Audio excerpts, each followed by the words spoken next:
Thank you all for coming today. Appreciate you being here. We've heard from Speaker Jones on some of their priorities for the upcoming session. I think there's some issues that we can all agree on, and obviously there's some issues that we don't think are the right direction to move Missouri forward. I'm sure there's a lot of questions. You know, obviously I think Medicaid expansion is going to be the hot button issue this year. We know it, they know it. In what form we try and get this passed is the big issue, whether or not we will or not. Tax credits obviously are going to dominate some of the agenda, and I'm just going to go ahead and open it up for questions if anybody wants to start. Seems like they're rejecting the idea of Medicaid expansion. They talked about some sort of a waiver to protect dish payments for hospitals, and that they have a small working group who is studying that issue. Do you have a counterpart group, or do you have somebody who can, are those options available, and are they good for Missourians? Well, first of all, I don't believe that we were invited to participate in those discussion groups, but perhaps I missed that memo.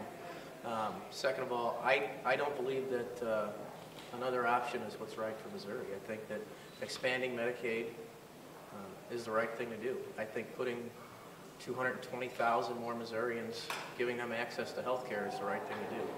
And we're talking about the federal government covering 100% of these costs. We're going to save the state $250 million over 3 years, and that's a conservative estimate.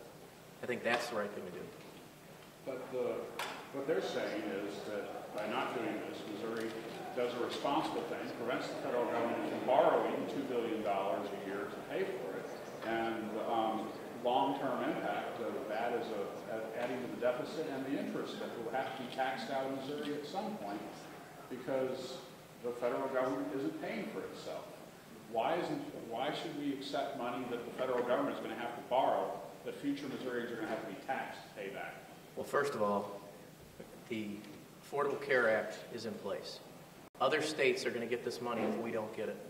It's going to go into Illinois, it's going to go to perhaps Kansas, Iowa, we don't know. These are our tax dollars that we're already sending up. I understand the argument that Congress is not paying the bills. I believe the Congressional Budget Office, when they passed the Affordable Care Act, said that in the long run that this was going to save the federal government money. Given the Republican majority, how do you stay relevant to this session? And how does your caucus stay relevant? Well, first of all, I think we are relevant. We will have to be the vocal opposition, but we don't want to just be the blanket thorn in the side. We want to be able to work towards a better Missouri. We want to put people back to work, but we want to do it responsibly. And if it means we have to fight tooth and nail for everything we get, then we're going to do that. We're not going to be walked on. We're not going to be put down. They do have a veto-proof majority. The last time there were veto-proof majorities in the House and the Senate, not a single bill got overridden, not one. So I think we are relevant. I think there's people on both sides of the aisle. It's going to be hard for them to come up with those numbers. If there's a veto override, there's no guarantee that they can keep their entire caucus lockstep. One of the things that both Speaker Jones and Pro Tem Dempsey have talked about doing some sort of income tax cut, possibly pairing it with other exemptions, or maybe getting rid of the sales tax exemption for internet sales. What's kind of your caucus's take on whether the state should pursue a tax cut or any of those type of things? Well, first of all, on the internet sales tax, I think that's been the right thing to do for Missouri for 9 years now. I think the study that came out that said we've lost upwards of, I think it was $94 million over the last 9 years. And I could be wrong about that number. But obviously that's the right thing to do. We're hurting Missouri businesses who are trying to compete against these other states, buying their goods online and not having to pay the sales tax.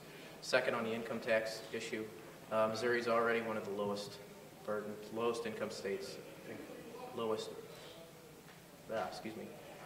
tax climate for businesses across the state. Lowering the income tax, I think, is the wrong thing to do. The Speaker talked about having to fund public education. Well, if he's serious about funding public education, then why is he wanting to cut income taxes? Do you see a need to clarify far as filling a vacancy in the lieutenant governor's office? Is there a need to spell out how that would happen? Say that one more time. With the lieutenant governor, do you see a need to pass legislation to spell out how to fill a vacancy there? I don't. In fact, I question whether if there was a Republican governor, if it would be filed at all. Having said that, that's been the system that's been in place since Missouri was adopted as a state, and I see no reason to change it now, just merely because the governor happens to be a Democrat, and the lieutenant governor may get a chance to run Congress. I guess from a status quo perspective, how do you see that vacancy being filled right now? What is your interpretation on that? I haven't spoke to the governor on that. It's my understanding that if the Constitution says the governor may appoint, so I think there'll probably be some legal arguments thrown back and forth, but it's my understanding now that that's the way it's been in the past, and probably the way it should be Last done. two vacancies, Governor Wilson appointed someone who'd just been elected. The previous vacancy, 100 years earlier, the President pro tem of the Senate acted as the lieutenant governor for the remainder of the term, and the Constitution has not changed in directing how that's done. So we have two examples of how it could be done, and so why it seems like there is some question about whether the governor has the power to appoint. There's no direct appointing power in the Constitution or statute. Well, does it not say the governor may appoint? Can we agree on that? I don't think that. I think it actually says that when there's a vacancy in the House, Senate, or Lieutenant Governor, that those are the ones that are not appointed. Well, I could be mistaken on that, but I think obviously there's going to be some legal issues. Obviously, that's probably going to be litigated in the courts if that's the case. If the Lieutenant Governor office is vacated, if he is given the nod to run for Congress, I still think that the system we have in place is fine. I still, again, question whether if it was a Republican governor, if we would have this issue, this debate going on at all. I don't believe the bill would be filed. You mentioned guns during your speech. I did. What kind of gun control were you looking for? Well, unfortunately, Representative Newman is not here, and she was kind of taking the lead on this issue. We've obviously had some recent tragedy in this country, and not just in the immediate time frame, but in the past. I think that some of the knee-jerk reactions that have been happening on both sides perhaps need to be thought out. I think that we need to look at access to mental health. I think we need to have some kind of universal background checks. I'm a gun owner myself, and I have no problem with having some kind of mental health evaluation or some kind of universal background check. We lost 20 children not long ago. We need to look at some responsible ways to prevent that from happening. Excuse me.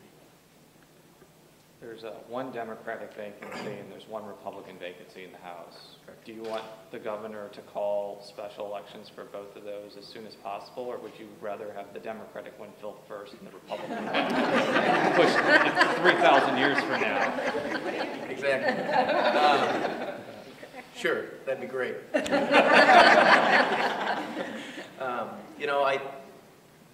On that issue, I think that the Democratic seat, as you would say, has been vacant a lot longer. I would like the governor to call that seat. I'm in no hurry for him to call the other one. But let's just, all joking aside, let's be honest, that seat is open and those people need representation.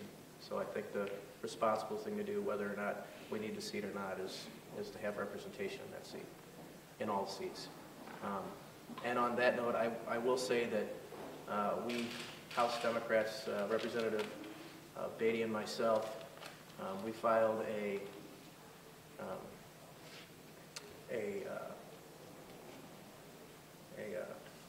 letter at protest that we filed with the chief clerk in the 150th. We didn't feel that